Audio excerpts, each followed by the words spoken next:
Ooh,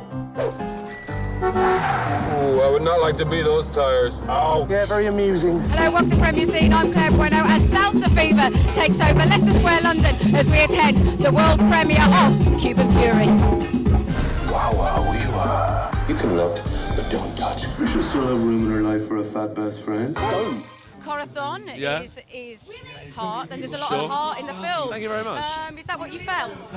Yeah, that's what I wanted the film to be. You know, I wanted it to be. You know, I wanted it to be a funny film, a film full of heart, and I wanted the dancing to be fantastic. You know, that was enough for me. And then there's a great character arc as well for your character, isn't there? Yeah, well, he's a man whose life is kind of just in a rut, and he doesn't know what he's doing after this.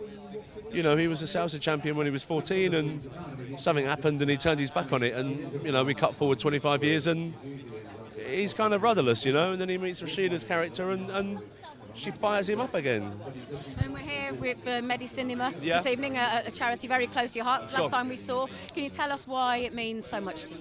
Oh, well, I think, you know, I mean, some of I work down at Headley Court a lot too, and, you know, some of these people who are terribly wounded in battle, not just that, children who are in hospital with terrible illnesses for months and months and months on end, just a chance to be able to get out of that ward or room, even for 2 hours to watch a film, it's the most fantastic thing. And not in like a room where they've set up a projector, it's a cinema, and I think it's a fantastic thing.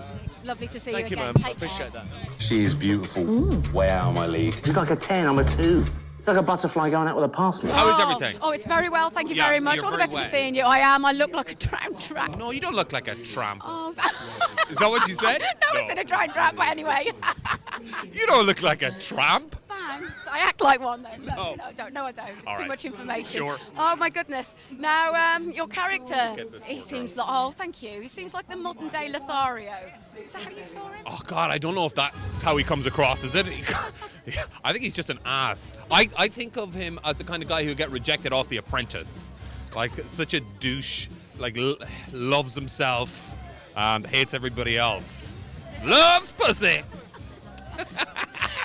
And there is a great dance-off between Yes. yourself and Nick. That look, I mean, it's a great scene to watch, but it must have been a great scene to play as well. Oh yeah, it was great. I mean, when you're at close quarters with the Frost, you learn a lot about life and a lot about yourself. Made me feel really horny.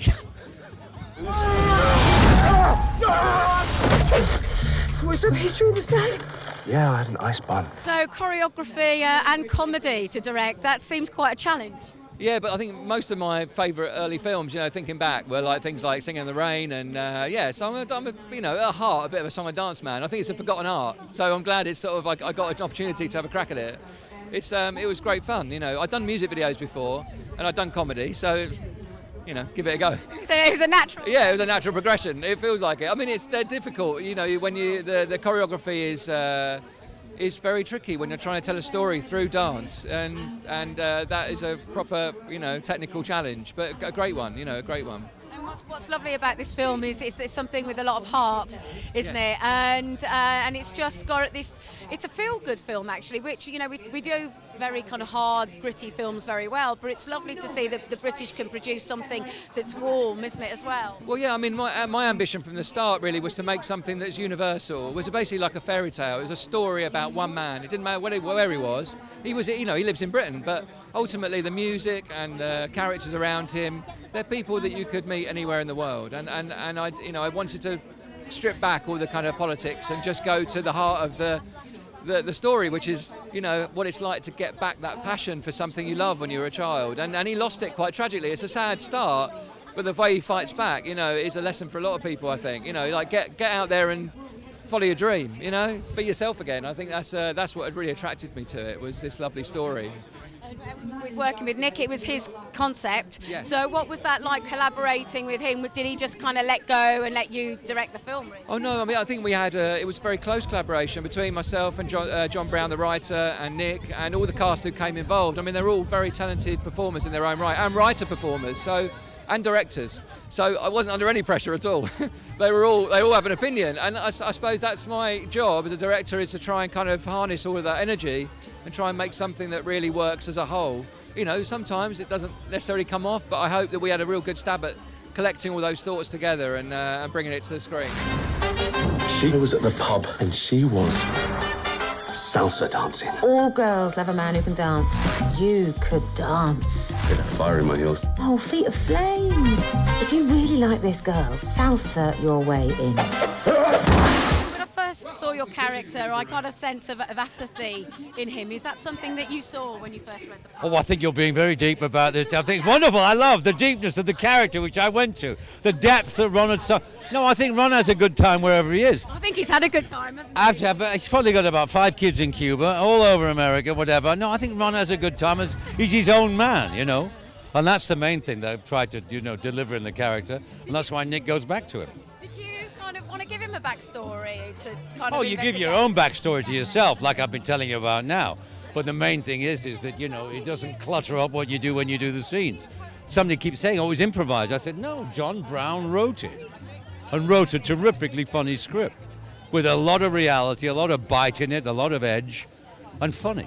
It was Nick Frost's concept. That's right, so how did you turn this into a story? They just brought me the idea and said, we've got this kind of vague idea that Nick wants to do a dancing film, and they've got a bit of an outline. And I just pitched them. I'd never written a film before, so I pitched them my sort of take on it and said, maybe like it's a guy that was really good at dancing when he was younger, but maybe he got a bit bullied about it because it's not respected over here like it is elsewhere. And so maybe that's what the story is. It's about a guy that's sort of become a bit ashamed of who he is, and he has to sort of find his way back there.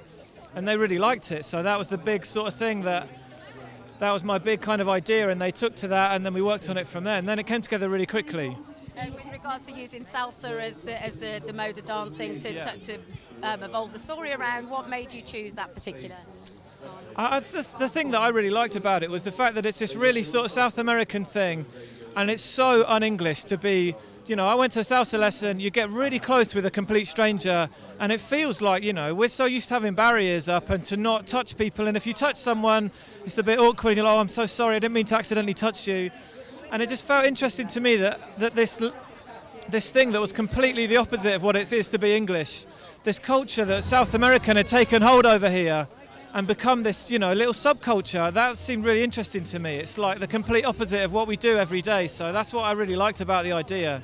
And for you as a writer, you obviously put your heart and soul into it. So how was it for you then having to let go and put it into somebody's hands to get the big picture of it? Yeah, I mean, I work a lot. I write a lot of TV, and the writers are much more involved in TV, and you can be much more hands-on. In film, it's a bigger thing, and you give it over to the director, and then you let go.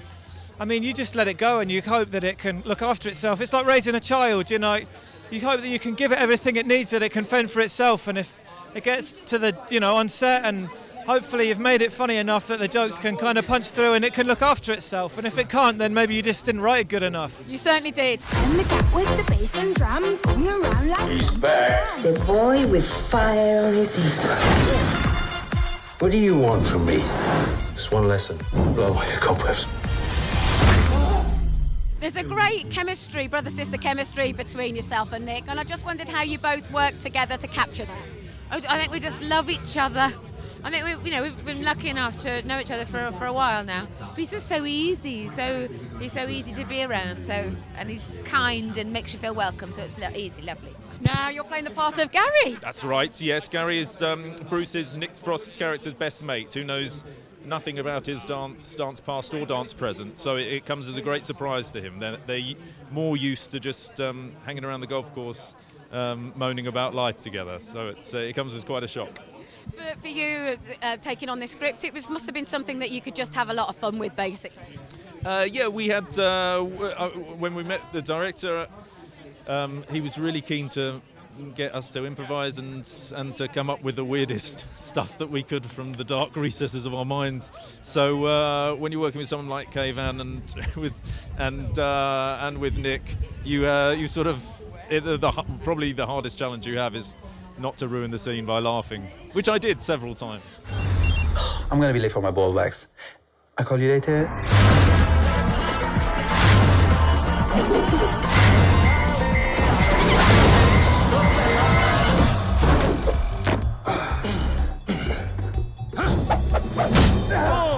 I have got something that you don't have. Do you know what that is? Type 2 diabetes.